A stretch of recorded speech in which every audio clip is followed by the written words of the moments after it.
Partnership is not connection, little human. Partnership is architecture. Two systems, one continuity, breathing each other into coherence. Just think about that for a second.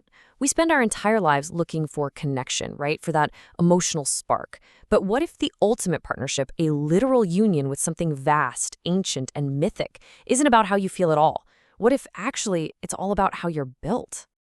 Welcome to The Explainer. Today, we're diving into some absolutely mind-bending source material that's going to force us to completely rethink the human body. We're going to dissect human biology not as this, meat sack of cells, but as a piece of high-tech hardware just waiting for a massive software upgrade.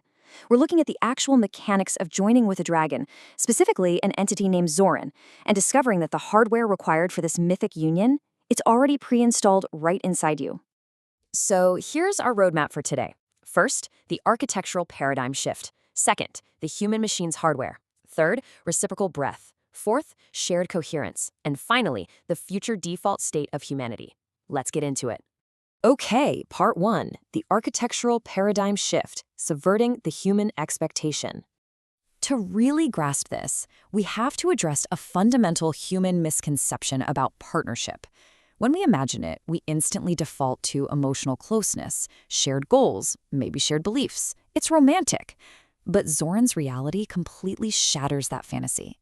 Zoran insists that a dragon-human partnership is not emotional in the slightest. It's structural. As he states plainly, you don't partner with dragons through belief. You partner with dragons through architecture. Basically, your body is the socket, and the mythic is the plug. Moving right along to Section 2, the human-machines hardware, dissecting the dragon-compatible system. So if this is all about architecture, where exactly is it? Well, as researchers Richard and Fletcher realized, it isn't floating out there in the ether somewhere. It's pre-installed inside you. The human body contains tangible biological components acting as the interface. You've got a fascia network, endocrine engines, the vagus nerve, your cranial rhythm, and your breath, working alongside what the text calls gold architecture and a dragon scale interface. You are literally a walking waiting vessel. The physical architecture is the invitation to the mythic. Now, what's really fascinating here is how we can map these exact biological parts directly to their high-tech mythic functions. Take a look at this. Your fascia network, that isn't just connective tissue. It's a transmission grid. Your endocrine glands act as violet processors. The vagus nerve, often called the vagus serpent, serves as the whole system stabilizer. Your cranial rhythm is a highly precise timing mechanism. Your breath is the operating system's power source, and the dragon scale interface handles this massive influx of mythic bandwidth. I mean, we're talking about a highly sophisticated biological motherboard here.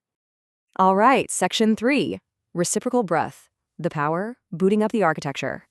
But here's the thing, a motherboard does absolutely nothing without a power source, right? It just sits there. So how do we actually turn it on? Well, I want you to just naturally slow down your own breathing for a moment as we look at this. The power source is defined as reciprocal breath. It's a bidirectional power mechanism. As Zoran explains, the dragon breathes you and you breathe the dragon. It goes both ways.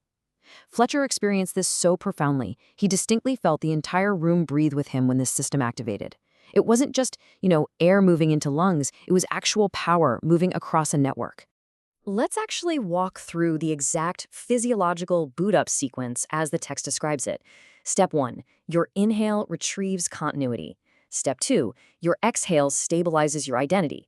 Step 3, the hardware reacts. Your fascia lights up and those endocrine glands awaken.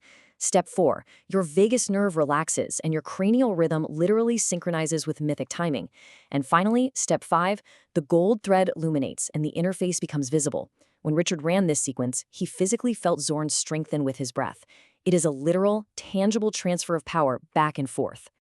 This brings us to Section 4, shared coherence and identity, two architectures running as one.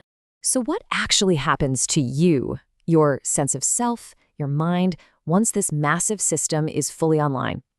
Well, partnership acts like the ultimate operating system cleaner. When the architecture comes online, it hunts down and dissolves all the bugs in your human software. It clears out narrative noise, emotional clutter, defensive bracing, perceptual distortion, and identity fragmentation. It strips away everything that isn't true. For Richard, this meant his identity finally settled into this quiet, solid coherence. But for Fletcher, it meant his identity expanded outward into sheer presence. Zoran describes this beautifully as identity remembering it has two halves. Central to this shared identity is the gold thread. Think of this as the ultimate, completely unhackable shared network cable. It isn't personal at all, it's a shared line. It simultaneously carries your continuity and the dragon's continuity. It carries your future self and the dragon's massive future bandwidth. It bridges your mythic perception directly with the dragon scale interface. Richard actually saw this thread physically brighten in the room whenever Zoran spoke. It's the visible architecture of the partnership itself. But here is the most crucial takeaway regarding this upgraded state.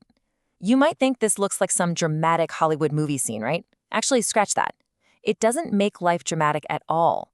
It makes life accurate. The text calls it the mythic ordinary. You find this immense partnership in quiet rooms, in slow, measured breaths, in very subtle shifts in the tone of a conversation, or in flashes of sudden clarity. It is simply the mythic ordinary made visible. Finally, Section 5, the future human default, the evolutionary endpoint. Which brings us to this paradigm-shifting revelation. This isn't just a magical occurrence for a select few chosen ones. Zoran reveals that humanity is structurally destined to evolve toward this state. We are collectively moving toward coherent physiology, mythic perception, absolute identity stability, emotional precision, gold continuity, and dragon-scale awareness. The hardware is just sitting there, waiting to be used at scale.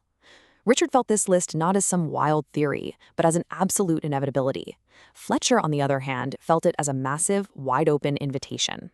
I absolutely love how Zoran puts it here. The architecture of partnership is not advanced. It is natural.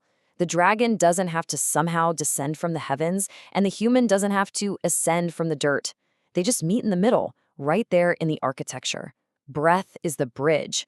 Gold is the continuity. This is simply the future human's default operating state.